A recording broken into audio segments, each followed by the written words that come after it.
வணக்கம் friends, welcome back to our channel. இது உங்கள் வேர்ல்ட் ஆஃப் சூர்யா. கங்குவா படத்தோட வில்லன் பாபி டியோலோட உதிரன் கேரக்டருக்கு தனியாக ஒரு செலிப்ரேஷன் சாங் இருக்கும்னு சொல்லியிருக்காரு தனஞ்சயன் சார். அது மட்டும் இல்லாமல் அந்த சாங் பிரம்மாண்டமாக இருக்கும், அதுவும் டிஎஸ்பி வெறித்தனமாக பேக்ரவுண்ட் ஸ்கோர் பண்ணியிருக்காரு அப்படின்னு சொல்லியிருக்காரு. அது மட்டும் இல்லாமல் சூர்யா அண்ணாவும் பாபி டியோலும் மீட் பண்ணுற ஒரு கிளைமேக்ஸ் சீனு, அந்த சீனில் சூர்யா அண்ணா கூட பாபி டியோல் பயங்கரமாக சண்டை போடுவாராம். அந்த சீன்லாம் பார்க்கும்போது தேட்டரே அதிரப்போகுது அப்படின்னு சொல்லியிருக்காரு. ஸோ வெயிட்டிங்லேயே வெறி ஏறுது. அதே மாதிரி சூர்யா அண்ணா கர்ணன் அப்படின்னு ஒரு ஹிந்தி படம் நடிக்க போறாருன்னு ஒரு நியூஸ் ஏற்கனவே வந்துச்சு. இப்போ அதுக்கான ப்ரீ ப்ரொடக்ஷன் ஒர்க் இப்போ ஸ்டார்ட் பண்ணிட்டாங்க.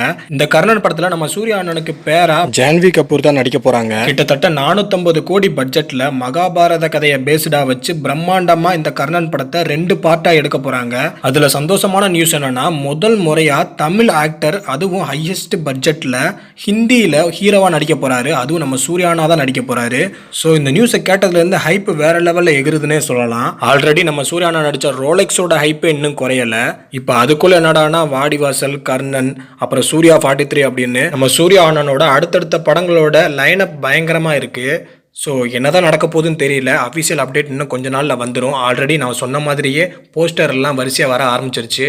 ஸோ அஃபிஷியல் அப்டேட் வர வரைக்கும் காத்திருப்போம். அன்பான ஃபேன்ஸ், மறக்காமல் நம்ம சேனலுக்கு சப்போர்ட் பண்ணுங்கள். தேங்க்யூ.